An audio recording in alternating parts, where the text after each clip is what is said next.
आप सब कैसे हो। आज हम लोग क्लास 10th का एक्सरसाइज 9.1 का क्वेश्चन नंबर 6 को सॉल्व करेंगे, जिसमें कि लिखा हुआ बच्चों 1.5 मीटर लंबा एक लड़का 30 मीटर ऊंचे भवन से कुछ दूरी पे खड़ा। ध्यान रखें बच्चों, भूमि से कुछ दूरी पे खड़ा है।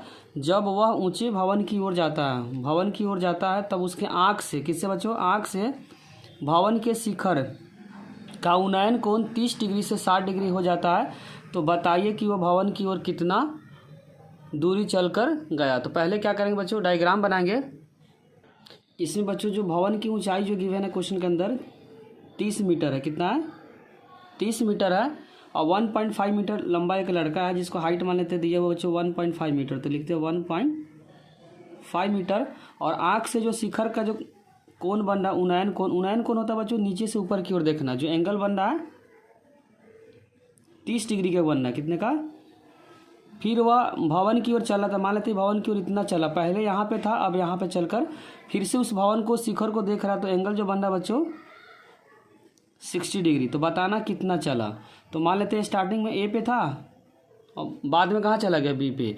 तो ए से बी का दूरी क्या करना, हम लोग को निकालना है। और टोटल जो डिस्टेंस बच्चों यहाँ से लेकर यहाँ जो बिल्डिंग की जो हाइट है वो 30 मीटर है। कितना है? 30 मीटर है। तो हम लोग को जो ट्रायंगल बन रहा है बच्चों ऊपर बन रहा है, तो इस वाले हाइट को क्या करेंगे, माइनस करेंगे। तो 30 में से 1.5 को अगर माइनस करेंगे तो जो रिजल्ट आएगा 28.5 है। क्या आएगा? 28.5। तो ट्रायंगल में जो भी हाइट लेंगे तो 28.5 लेंगे, क्योंकि ट्रायंगल में नीचे वाला पार्ट नहीं है। ट्रायंगल में जो भी त्रिभुज बन रहा है बच्चों ऊपर में, तो इसको हाइट क्या लेंगे, 28.5। ध्यान रखें निकालना क्या बच्चों, हम लोग को ए बी निकालना है। क्या निकालना है? A B. तो पहले हम लोग छोटे वाले त्रिभुज को यूज करेंगे जिसका नाम क्या है बच्चों, बी सी डी। लेकिन ध्यान रखें जो भी ट्रायंगल लेंगे उसमें 90 डिग्री होना जरूरी है, तभी हम लोग sine theta cos theta apply कर सकते हैं। तो पहला ट्रायंगल लेंगे बच्चों बी सी डी। तो लिखेंगे triangle B C D tan 60 degree, जिसका फॉर्मूला था बच्चों P/B। इसमें ही ध्यान रखना क्या दिया हुआ और क्या निकालना है। तो गिवन क्या है बच्चों, P, और निकालना इसमें तो ए बी है, लेकिन बेस के पार्ट है। किसका पार्ट है बच्चों? आधार का पार्ट है, इसीलिए हम लोग tan यूज कर रहे हैं। tan 60 का जो रिजल्ट होता है बच्चों √3 इक्वल में PP कितना है, 28.5 और बेस कितना बच्चों, BC है। कितना है? BC। यहाँ से क्रॉस मल्टीप्लाई करेंगे तो यहाँ से जो रिजल्ट होगा बच्चों √3 BC इक्वल में 28.5 और मल्टीप्लाई में तो क्या जाएगा, डिवाइड। तो यहाँ से BC निकल जाएगा बच्चों 28.5 डिवाइडेड बाई √3। इसको इक्वेशन हम लोग फर्स्ट मानते हैं। अब हम लोग बड़े वाले ट्रायंगल को यूज करेंगे जिसका नाम क्या बच्चों, ACD। तो लिखेंगे ट्रायंगल ACD में कौन सा एंगल ले रहा है बच्चों, 30 डिग्री। तो यहाँ यूज करेंगे tan 30, जिसका फॉर्मूला होता है बच्चों P/B। tan का फॉर्मूला होता है P होता है थीटा के सामने वाला। तो थीटा के सामने क्या है, 28.5। तो यूज करेंगे 28.5। बेस कितना बच्चों, A से लेकर C की, बड़े वाले ट्रायंगल में बेस क्या हो जाएगा, A से लेकर C। तो यहाँ लिखेंगे AC। tan 30 का फॉर्मूला था 1 डिवाइडेड बाई √3 इक्वल में 28.5 डिवाइडेड बाई AC। यहाँ से क्रॉस मल्टीप्लाई करेंगे तो AC का जो रिजल्ट आएगा बच्चों 28.5 √3। इसको इक्वेशन हम लोग क्या मानेंगे, 2। अब देखो ध्यान से बच्चों, AC में से अगर BC को माइनस करेंगे तो क्या बचेगा, AB बचेगा। इसीलिए हम लोग समीकरण 2 में से समीकरण 1 को क्या करेंगे, घटा देंगे। डायरेक्ट AB को क्या लिख सकते हैं बच्चों, AB को लिख सकते हैं, AB का जो डिस्टेंस है AB, AC में से BC को क्या कर देंगे, माइनस करेंगे। तो लिख सकते हैं AC माइनस BC। अगर टोटल में से BC को माइनस कर दें तो क्या बचेगा, AB बचेगा। AC का रिजल्ट कितना बच्चों, 28√5 माइनस BC का है 28.5 डिवाइडेड बाई √3। अब यहाँ पे क्या करेंगे, 1 लेकर LCM लेंगे। तो यहाँ से जो रिजल्ट आएगा बच्चों √3, यहाँ से जो AB का रिजल्ट आएगा बच्चों, AB का 28.5 √3 माइनस 28.5।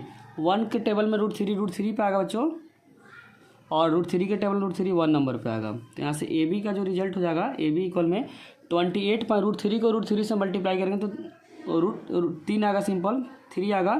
तो यहाँ पर हो जाएगा 3 - 28.5 डिवाइडेड बाई √3।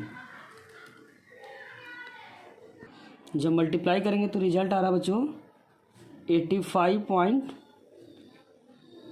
- 28.5 √3। जब माइनस करेंगे बच्चों 85.5 - 28.5, 5 है 0 8 7 15 और 7 में से 2 गया तो 57 आया। क्या आएगा बच्चों ए बी इक्वल में आ जाएगा 57 डिवाइडेड बाई √3। अब हम लोग √3 से क्या करेंगे, परमीकरण करेंगे तो √3 डिवाइडेड बाई √3। तो 57 √3 डिवाइडेड बाई √3 को √3 से मल्टीप्लाई करेंगे तो 3 आएगा। तो 19 नंबर पर कटेगा। तो यहाँ ए बी का जो रिजल्ट आ गया बच्चों 19 √3 मीटर। तो जो लड़का था बिल्डिंग की तरफ 19 √3 मीटर चला था। क्वेश्चन नंबर 6 का करेक्ट आंसर होगा 19 √3 मीटर।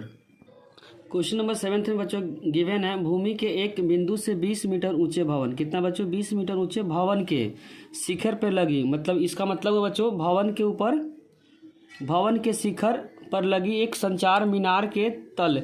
इसका मतलब हुआ बच्चों भवन के शिखर पर क्या लगा हुआ है, मीनार का मतलब होता है टावर लगा हुआ है। तल और शिखर के उन्नयन कोण क्रमशः 45 और 60 डिग्री है। तो मीनार की ऊंचाई ज्ञात करें। यहाँ पे जो एंगल है बच्चों मीनार के तल का मतलब होता है बेस और शिखर। तल का एंगल 45 है और मीनार का जो शिखर का जो एंगल बन रहा है 60 डिग्री पे है। और मीनार ध्यान रखें बच्चों बिल्डिंग के ऊपर है। पेपर के पॉइंट अभी से बहुत ही इंपॉर्टेंट क्वेश्चन है बच्चों, मार्क करें इसे। तो यहाँ पे बच्चों 20 मीटर क्या है, भवन है, भवन की ऊंचाई, और उसके ऊपर क्या है, मीनार है। तो मान लेते हैं बच्चों मीनार यहाँ से यहाँ है, ए से लेकर जो बी है वो क्या है, भवन की ऊंचाई है, ऊपर क्या है, मीनार है। उसके बाद बोलो भूमि के एक बिंदु से, बच्चों मान लेते हैं कि यहाँ पे एक बिंदु है जो मीनार के तल का मतलब होता है बेस से जो एंगल बन रहा है बच्चों वह एंगल कितने का है, वह एंगल क्वेश्चन में गिवन है 45 डिग्री का। फिर उसी पॉइंट से मीनार का जो शिखर है बच्चों, शिखर का मतलब ऊंचाई होता है, जो एंगल बन रहा है वो कितने का बन रहा है, 60 डिग्री का। उसी पॉइंट से जो एंगल बना बच्चों 60 डिग्री का। इसमें मेन इंपॉर्टेंट क्या होता है, डायग्राम। अब हमको निकालना क्या बच्चों, मीनार की ऊंचाई। तो मीनार की ऊंचाई क्या है, BC है। तो हम लोग क्या करना है, इसमें BC को फाइंड करना है। BC क्या है बच्चों, मीनार की ऊंचाई है। तो लिखेंगे माना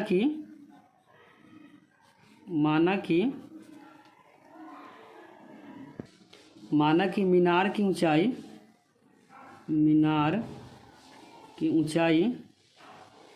x है। तो इसको मान लेते हैं x, और कितना बच्चों 20। तो टोटल जो डिस्टेंस होगा 20 में 20 को क्या कर देंगे, ऐड कर देंगे।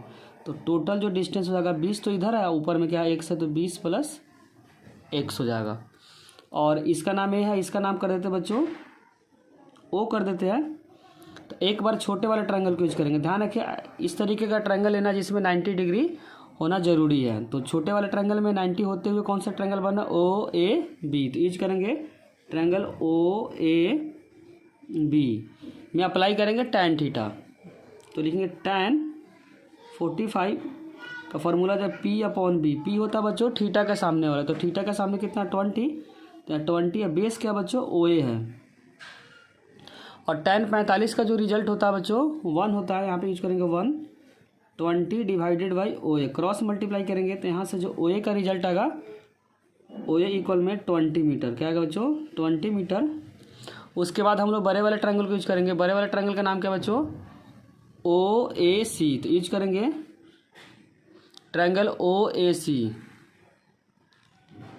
Triangle OAC tan 60 degree. बड़े वाले ट्रायंगल में जो एंगल बन रहा है बच्चों 60 डिग्री का, P/B। tan 60 का जो रिजल्ट होता है √3, P होता है थीटा के सामने वाला। तो थीटा के सामने वाला जो साइड है बच्चों 20 + x है। बड़े वाले ट्रायंगल में अगर साइड देखेंगे तो कितना है 20 + x है।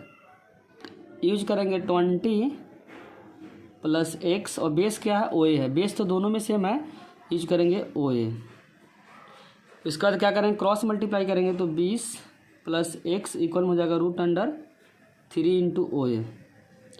अब OA का रिजल्ट कितना बच्चों 20, तो लिखेंगे यहाँ पे समीकरण 2 रख देते हैं। अब लिखेंगे OA का मान समीकरण 2 में रखने पर, तो लिखेंगे OA का मान समीकरण 2 में रखने पर यूज करेंगे बच्चों 20 + x इक्वल में √3 और OA कितना 20, तो यहाँ यूज करेंगे बच्चों 20 20 + x इक्वल में 20√3 और 20 क्या प्लस में तो उधर हो जाएगा माइनस, तो x इक्वल में हो जाएगा 20√3 - 20। उसके बाद हम लोग क्या करेंगे बच्चों 20 को कॉमन लेंगे तो यहाँ से हो जाएगा 20 अगर कॉमन लेंगे तो √3 - 1 मीटर। तो यही हो गया मीनार की ऊंचाई। तो लिखेंगे बच्चों मीनार की ऊंचाई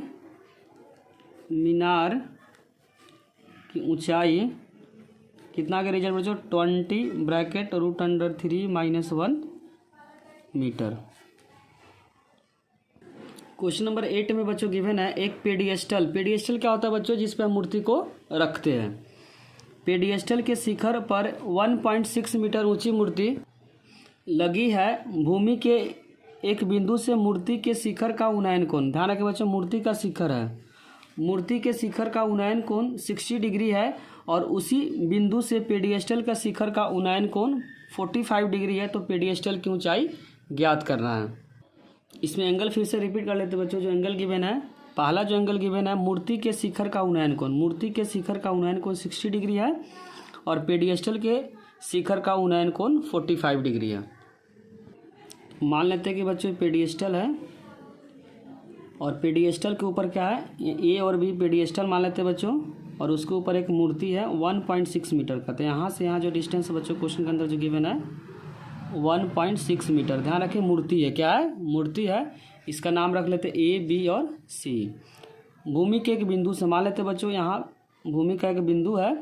तो पहला जो एंगल गिवन है मूर्ति के शिखर से, तो यहाँ पे पॉइंट है मूर्ति का, यहाँ मूर्ति का बेस हो गया मूर्ति का शिखर। यहाँ से जो यहाँ एंगल बन रहा बच्चों 60 डिग्री का, कितने का है 60 डिग्री का एंगल गिवन बच्चों 60 डिग्री। फिर दूसरा जो एंगल गिवन है बोला हुआ कि पेडियस्टल का ऊंचाई, तो पेडियस्टल का ऊंचाई तो हो जाएगा यहाँ से जो उसी पॉइंट से जो एंगल बन रहा बच्चों 45 का बन रहा है। तो निकालना है कि पेडियस्टल की ऊंचाई। तो मान लेते हैं पेडियस्टल की ऊंचाई क्या x है, तो जो टोटल डिस्टेंस हो जाएगा बच्चों x तो पहले से है और इसमें 1.6 को क्या कर देंगे ऐड कर देंगे। तो यहाँ से x + 1.6 मीटर टोटल डिस्टेंस हो जाएगा। तो मान लेंगे कि पेडियस्टल की ऊंचाई क्या है x है, तो लिखेंगे माना कि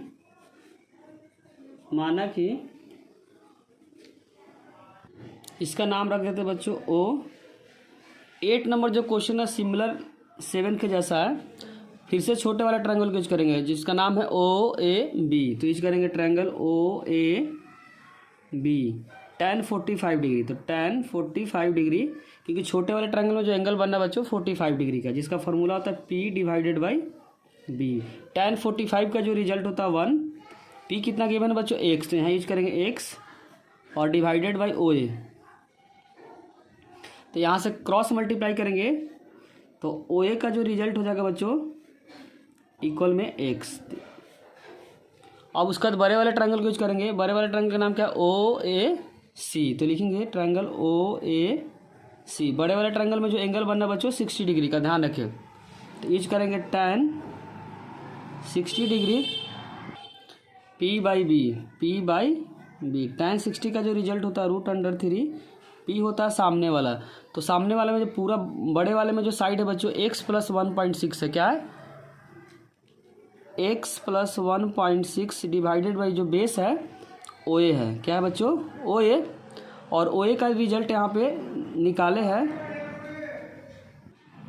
तो लिखेंगे बच्चों x प्लस 1.6 ओ ए कितना बच्चों, ओ ए जो रिजल्ट है x के बराबर, तो यहाँ यूज करेंगे x, उसका क्रॉस मल्टीप्लाई करेंगे तो यहाँ से जो रिजल्ट आया क्रॉस मल्टीप्लाई के बाद √3 इंटू एक्स इक्वल में x प्लस 1.6, एक्स प्लस में तो इधर आकर जब माइनस हो जाएगा तो √3x माइनस एक्स इक्वल में 1.6।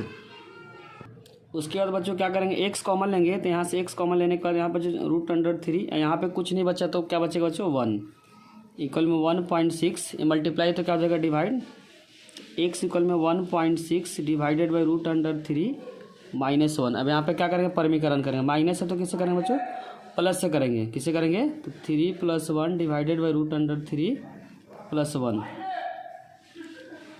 तो यहाँ से जो रिजल्ट आ गया बच्चों x इक्वल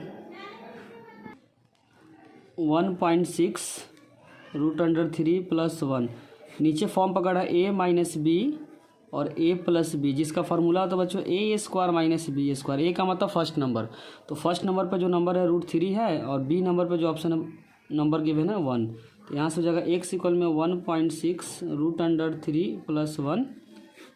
अब रूट का स्क्वायर करते हैं तो रूट क्या होता है हट जाता है -1, तो यहाँ से x का जो रिजल्ट है 1.6 ब्रैकेट √3 + 1 डिवाइडेड बाई 3 में से 1 गया तो 2, यहाँ से 1.6 को 2 से कटिंग करेंगे तो आएगा 0.8, x इक्वल हो जाएगा 0.8 √3 + 1 मीटर। तो यहाँ पेडिस्टल की ऊंचाई जो आ गया बच्चों 0.8 ब्रैकेट √3 + 1। तो लिखेंगे पेडिस्टल की ऊंचाई इक्वल में 0.8 ब्रैकेट √3 + 1 मीटर। अगर बच्चों वीडियो अच्छी है तो लाइक कमेंट और सब्सक्राइब करना, चैनल को ना भूले। कोई भी डाउट हो तो कमेंट सेक्शन में ज़रूर लिखिए। Thank you.